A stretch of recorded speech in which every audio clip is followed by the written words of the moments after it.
Qatar was once a pearl diving hotspot and home of some of the most beautiful pearls. And pearl divers use wooden boat with triangular sails, the one much like you see in the bay. And those traditional Arab sailing vessels are called dhows. Dhows were used for pearling, fishing, and trading goods. Ladies and gentlemen, we are now nearing to our first stop, the Doha Harbor, or Al Bandar in Arabic. The magnificent building up ahead, that's the Emiri Diwan, or the Parliament Building.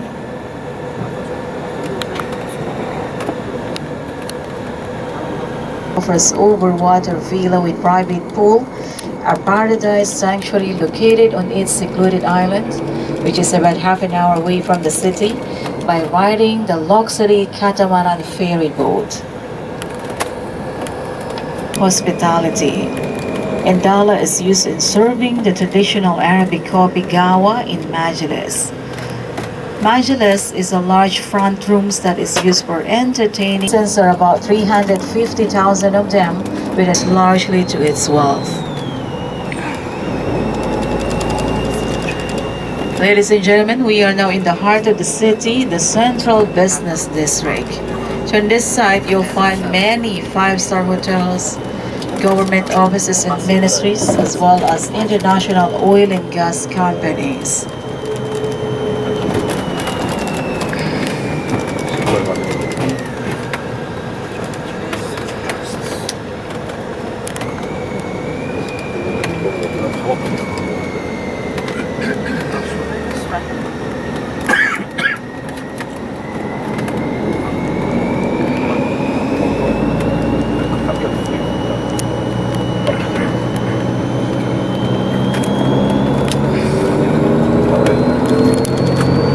Right side, ladies and gentlemen, passing Doha Exhibition and Convention Center. Now in the right corner, the Twin Towers is a five-star hotel, Marriott Marquis, which is just adjacent to City Center Shopping Mall.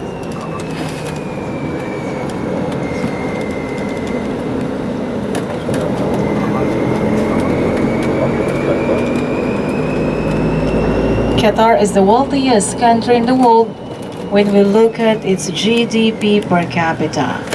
And the country developed itself based on natural gas, oil, and diverse investments around the world. There are many countries in the world which have fossil fuel that few have done as well as Qatar to take advantage of them. In fact, countries like Venezuela, Libya, Iraq, and Nigeria became victims to resource curse, which went on in abundance of resources leads to less economic growth and limited development. The support of the United States, as well as decades to preserve, have also helped to stabilize the growth and development of the country, making it now the wealthiest country in the world. Now on the right side, ladies and gentlemen, the third building is Qatar Financial Center. It was built in 2005 to develop Qatar's financial services industry. And the country believes it can become a financial services leader for the Gulf states, thanks to its relative stability and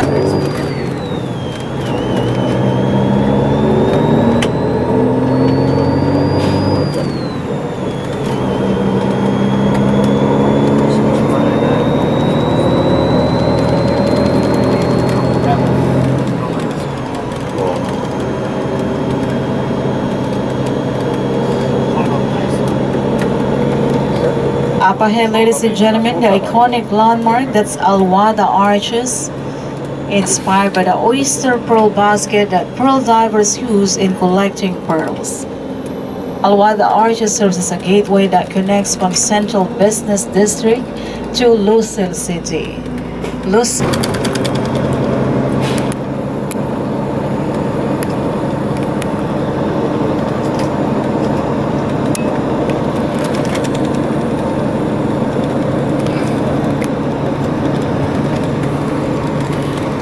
And now that Qatar has entered an era of prosperity, it has been redefining what it stands on the world stage. The nation is emerging as an important player in the Persian Gulf in the Middle East. Qatar is a member of the Arab League and the Six Nation Gulf Cooperation Council, with a regional political organization comprising energy-rich Gulf monarchies. Qatar has also played a mediator role on regional conflicts. And on a more global level, Qatar is urging a positive relationship with many nations from around the world, and it has hosted World Trade Organization meetings and a member of International Monetary Fund and World Bank. Qatar is the first Gulf state to win a seat of in Qatar, and there you'll find an elegant suites, fine dining restaurants, relaxing spa, and of course the beautiful beach.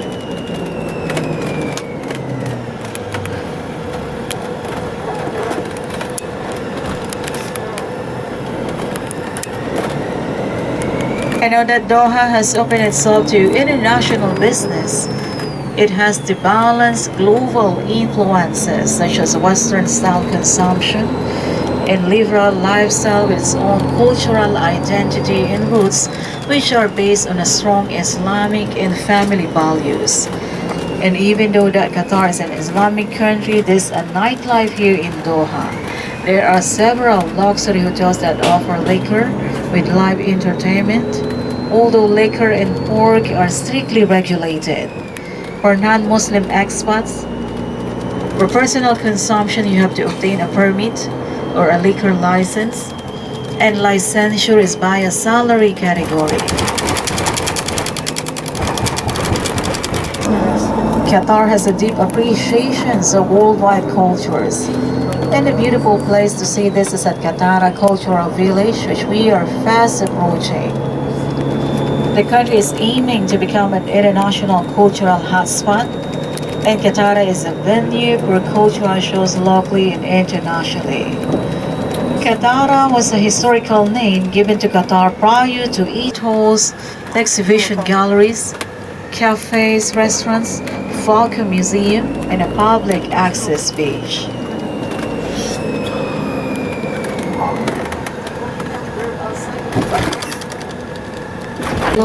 And is garnished with purple and turquoise mosaic tiles.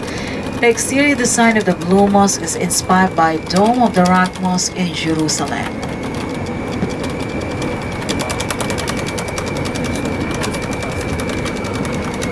And the beautiful nationalistic theme that you can see everywhere here in Doha is because of the upcoming celebration of Qatar National Day on December 18. December 18 commemorates the proclamation of the founder of the state of Qatar, Sheikh Jassim bin Mohammed Al Thani, who united all Qatari tribes to victoriously defeated the Ottoman.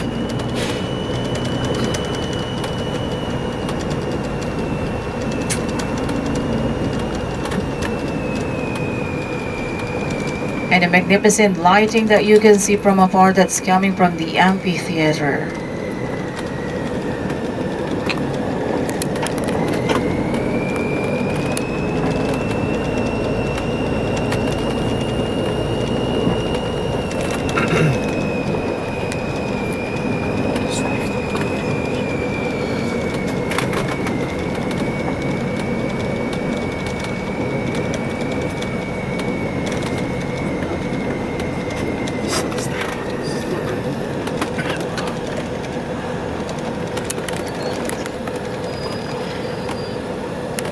Well, ladies and gentlemen, our bus will be stationed on this side. Let's have 10 minutes stop here.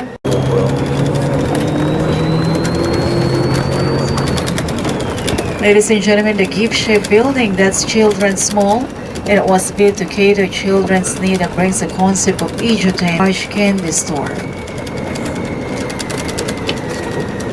And when you go further, if you straight up, ladies and gentlemen, you'll eventually reach the Falcon Museum, and it's shaped like the wood or the board. And here in Qatar, a trained falcon costs 60,000 riyals or more than, depends on the breed of the falcon, and can obtain a passport in going out of the country to ensure that it's not stolen from the owner or from the dealer. And the most common breed of falcons are the peregrines, which is high-speed in many countries in the world except Antarctica. Although it's difficult to train, these birds are the most ferocious breed. And there are two different kinds of peregrines, the sea and the land. And the latter is smaller than the former.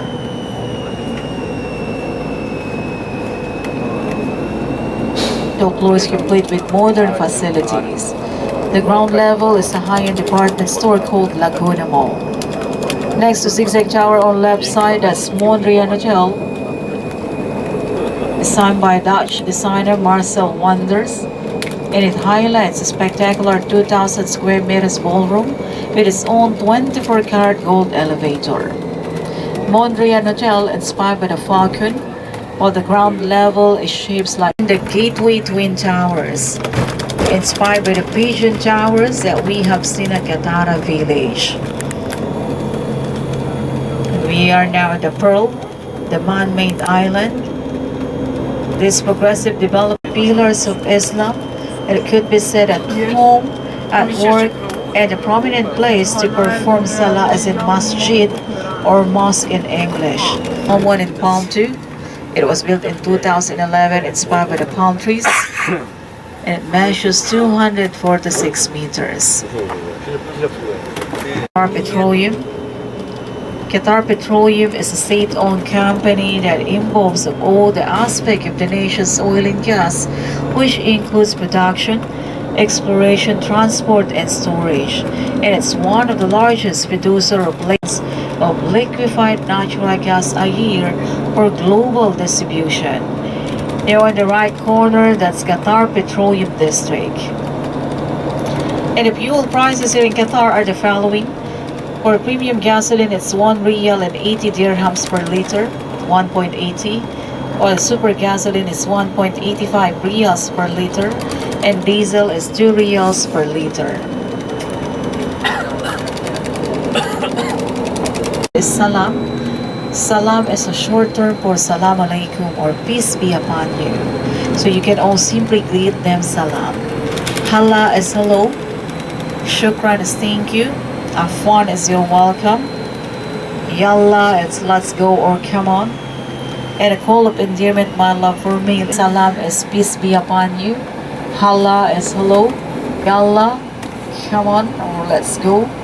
Habibi is my love for male, while Habibti is my love for female. And the seats that you can see on your right side, ladies and gentlemen, that's in preparation of Qatar National Day that will be celebrated. Military parade, air shows, and some different events all over the city. So Qatar, majority of Qatar establishment will be closed. So you probably noticed that the male are wearing the long white dress. It is called toub, while the white headdress, it's gudra, and the black robe with tassels on their head, that's agal. In summer season, the male category, they normally wear the color white tobe because it deflects sun. So upon wearing it, there's vortex, it circulates here so they feel comfortably cool, even if it's warm season. While the white headdress is for practical ones, they wear it to cover their face in the sandstorm as well as for sun protection. While the agal on their head is a representation of the literal rope that was used in the desert to tie the feet of the camels, so the camels would stay with the tribes in the evening.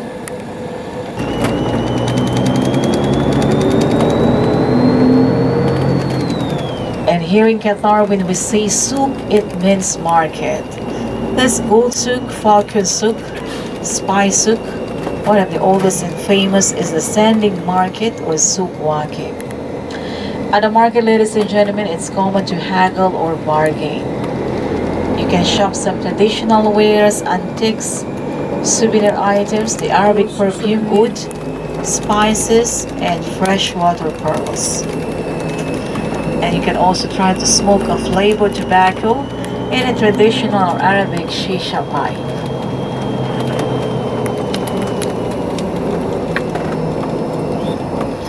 And if you want to taste Qatari signature dish, it is called margou. And it's a dough cooked in a vegetable broth like eggplants and carrots and mix it with eastern spices. And another Qatari dish is majbouz, which is a rice blended with different herbs and topped up with chicken.